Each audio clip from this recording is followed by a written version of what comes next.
Hello everyone, welcome back to the channel. Today we are taking a deep look at one of the wildest stories Roblox has had in years. A game that seemed unstoppable when it first launched, that reached numbers nobody thought possible, and then began collapsing under its own weight. This is the story of Farm Frenzy, a game that looked like the future of Roblox, but now risks becoming another forgotten title. Stay with me, because the twists in this one are unbelievable. Let's set the clock back to March 25th, 2025. That was the day Farm Frenzy officially released. At first, it didn't appear to be anything special. Just another farming simulator, and Roblox has been flooded with those for years. You had your seeds, your harvests, your pets, and the usual upgrades. But here's the difference. This game had layer after layer of mechanics designed to keep you logging in. Shops refreshed constantly, weather events changed the routine, limited seeds appeared and disappeared, and the pets could mutate into brand new versions. Suddenly, it wasn't just another farming game. It felt dynamic, alive, and unpredictable. The results were staggering. By June, Farm Frenzy had smashed records. 17 million people logged in at the same time one weekend. That number is so massive it's almost hard to picture. Then, by July, it beat its own record and nearly hit 22 million concurrent players. Roblox themselves announced that Farm Frenzy had become the fastest game in platform history to reach the #1 spot for player spending. For context, Adopt Me had been considered the peak of Roblox success, but Farm Frenzy demolished those numbers in just a few months. Of course, the bigger a game gets, the more rumors spread. Some people insisted the player counts had to be fake, inflated by bots. The debate got so heated that Roblox issued an official statement saying the growth was real. They claimed people were logging back and over again because of how much fun they were having.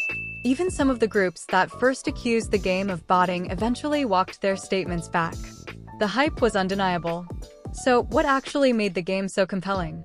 It was the combination of small features stacked together. Pets played a huge role.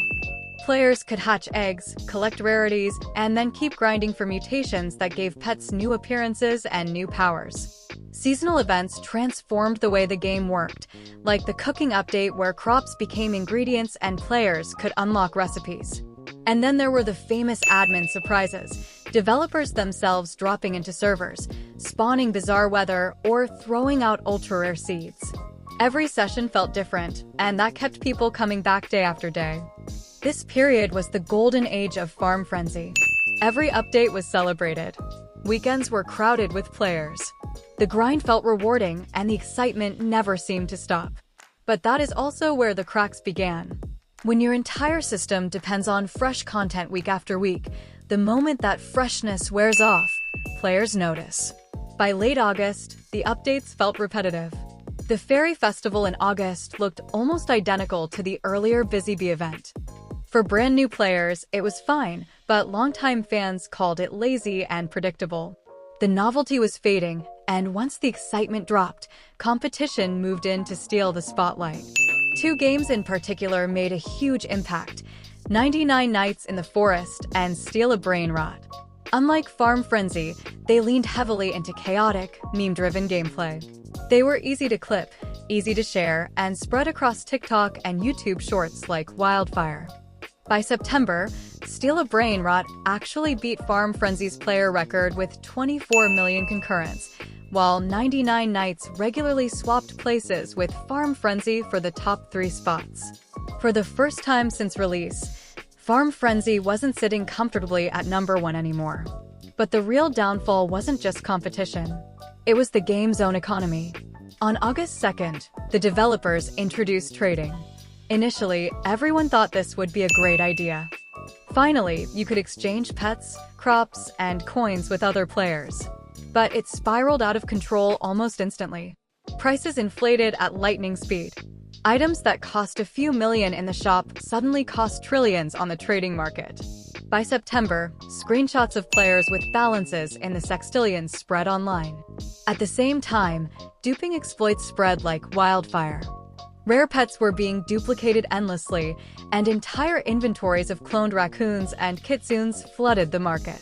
Some players even sold these stacks outside the game for real money on Discord and eBay. The worst of all was the raccoon exploit. Normally, raccoons could steal fruit from gardens. But players discovered a setup involving high-value seeds like the bone blossom that tricked raccoons into duplicating fruit infinitely. Run across a few alternate accounts, and suddenly you had a money machine. Within days, the servers were filled with players who had absurd amounts of currency. Even those considered poor had trillions. Shops became meaningless. Rewards became meaningless. Everything collapsed under the weight of infinite cash. Developers tried to fight back. Trading was shut down on August 30th, only to return after a patch a few days later. Shop prices were doubled or tripled.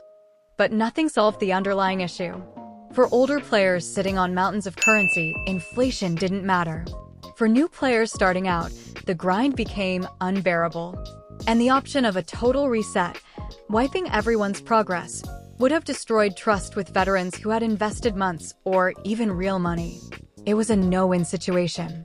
Meanwhile, the game leaned harder into weekend admin abuse events.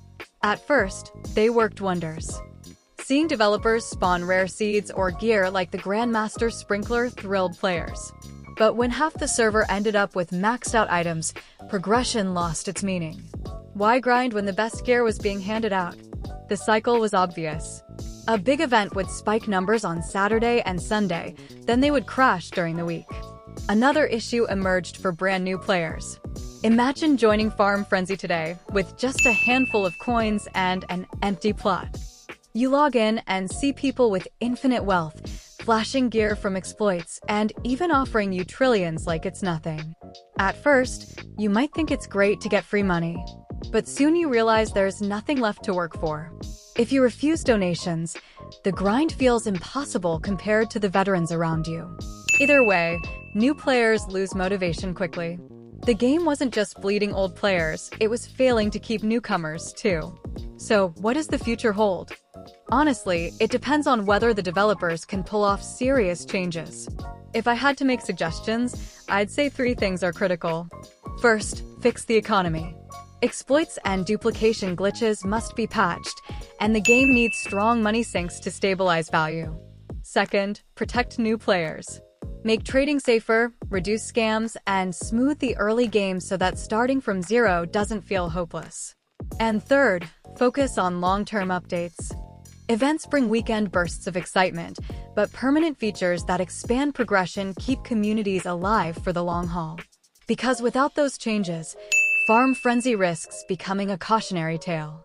A game that climbed higher than any other in Roblox history, only to burn out before it reached its true potential. And that's the story of Farm Frenzy so far. Do you think the developers can save it, or is it too late already? Let me know what you think down below. If you enjoyed this breakdown, consider subscribing so you don't miss the next deep dive. Thanks for watching, and I'll see you in the next video.